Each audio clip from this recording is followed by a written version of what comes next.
কি ব্যাপার মা, কয়টা বাজে? মানে নাস্তা টাস্তা কিছু দিবেন না নাকি? বাসায় একটা নতুন বউ আসছে, না খাওয়াই রাখবেন আপনারা এরকম? কেন বৌমা, তুমি নাস্তা খাও নাই? নাস্তা খাবো না? কি খাবো? এই যে পান্তা ভাত আর কাঁচামরিচ পেঁয়াজ এগুলা, এইসব আমি খেতে পারবো না। আমার জন্য সুন্দর করে কাঁচামরিচ পেঁয়াজ বেশি দিয়ে একটা মামলেট করবেন, আর হচ্ছে 2টা পরোটা বানাই দিবেন। বৌমা, কিছু মনে করো না। আসলে কি জানো, তুমি তো এই বাড়ির বউ, তুমি তো ইচ্ছা করলে পারো পেঁয়াজ মরিচ বেশি করে দিয়ে একটা ডিম ভাজি করে একটা পরোটা বানায় খাইতে। আমি তো সংসারের মেলা কাজ করি, কোন সময় তোমার এই সব মামলেট অমলেট কি বলো এইগুলো করে দিমু কও? আমরা তো কাঁচামরিচ আর পান্তা ভাত খাই অভ্যস্ত। হোয়াট? আমি পরোটা ডিম ভাজি করে খাবো? আমি আমার বাবার বাড়িতে জীবনে রান্নাঘরে ঢুকছি? আপনার সাহস কিভাবে হইলো আমাকে এই অর্ডার দেওয়ার, রান্না করার? ও বৌমা, আমার পোলা একদম সত্যি কথাই কইছিল, বড় লোক বাড়ির মেয়ে এই বাড়ির বউ করে আইনো না। আমি বুঝবার পারি নাই, আসলে আমারই ভুল। আচ্ছা ঠিক আছে বৌমা, তুমি যেমনি ভালো থাকো, আমি সব সময় চেষ্টা করো তোমারে ভালো রাখার জন্য। তুমি ঘরে যাও, আমি ডিম ভাজি আর পরোটা করে নিয়ে আসতেছি। শুনে, যেভাবে মুখটা চলে না ওইভাবে যেন হাতটাও চলে। বৌমা, তোমার কত বড় সাহস! তুমি তোমার শাশুড়ির চুলের মুঠি ধরো। ও, এখন কি আপনার মুখটাও বন্ধ করতে হবে নাকি? হ্যাঁ শুনেন, আমি চুপ, একদম চুপ।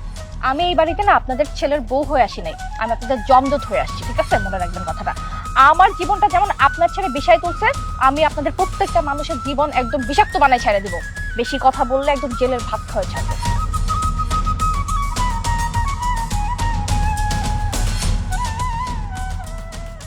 তুমি কেন কথা কইতে গেল?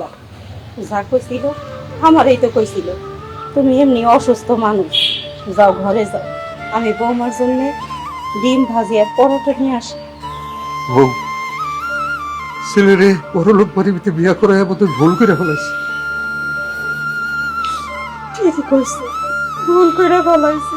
আমার পোলার জীবনটা আমি নিজ হাতে নষ্ট করে দিয়েছি। রাকিব কাকা, তোমারে দিলাম প্রজেক্টের তেলাপিয়া মাছের দায়িত্ব। তুমি তোমার পেট ধরে একটা তেলাপিয়া মাছ বানাই লাইছো।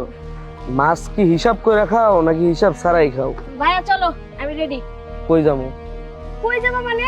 তোমার না বললাম যে বড় আপু শ্বশুর বাড়ি যাবো, বড় আপুরে দেখতে। দেখ, মাথাটা নষ্ট করিস না, মাথাটা খুব গরম আছে।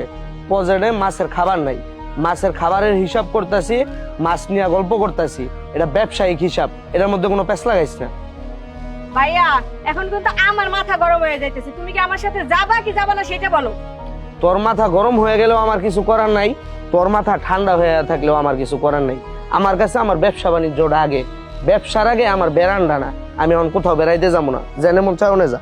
চাচা আপনি তো জানেন আমার বড় আপুটা আত পাগল, আমি পাগলই বলি। শ্বশুর বাড়ি যায় কি নাকি কাণ্ড বসাবে, বিয়ের আগে দুলাভাইরে মারছে, গায়ে হাত তুলছে, এখন যায় না শ্বশুর শাশুড়ি গায়ে হাত তুলে। আমার এগুলা দেখতে হবে না, ভাইয়ের একটু বুঝাই কর না চাচা। আচ্ছা, আমারে বুঝে কি কইব? আমি কি নাবালক শিশু বাচ্চা? তগরে আদর যত্ন কইরা ছোট থেকে বড় করছি, এখন তোরা ঢুকে গেছিস নাটক সিনেমায়। একজন নাটক কইরা জামাইরে মারে, আরেকজন সিনেমা করে ওটা ফিরাইতে যায়। আমার বইনে তোর নাটক সিনেমা দেখার সময় নাই। আমার ব্যবসা বাণিজ্য আছে, এগুলা নিয়ে আমার থাকতে হয়, আমার একটা ভবিষ্যৎ আছে। তুমি মরবা না বাদ ভাইটা আমার দেখার বিষয় না, এখন তোমার আমার সাথে যাইতে হবে, মানে যাইতে হবে। চাচা, বাস্তির জন্য যাইতে গেছে, যাও।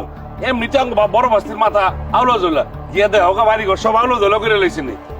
আর বইজন বিয়া দিছ, তাহলে এবার তো যাইতে হইবই, যাও। হ, আমি গেলে তো তোমার খুব ভালো হয়। মাছের হিসাবগুলা নিতেছিলাম, মাছের হিসাবগুলো আর দিতে হইব না। বাবারে, আমি তোমার সব হিসাবই দিতেছি, তুমি যাও। আওয়ার পরে তোমার কড়াই ঘন্টা হিসাব দিতেছি। আচ্ছা কইতাছো যেহেতু, মাছের দিকে খেয়াল রাখো, আর ওই 10 বস্তা মাছের খাবার দিয়ে দাও।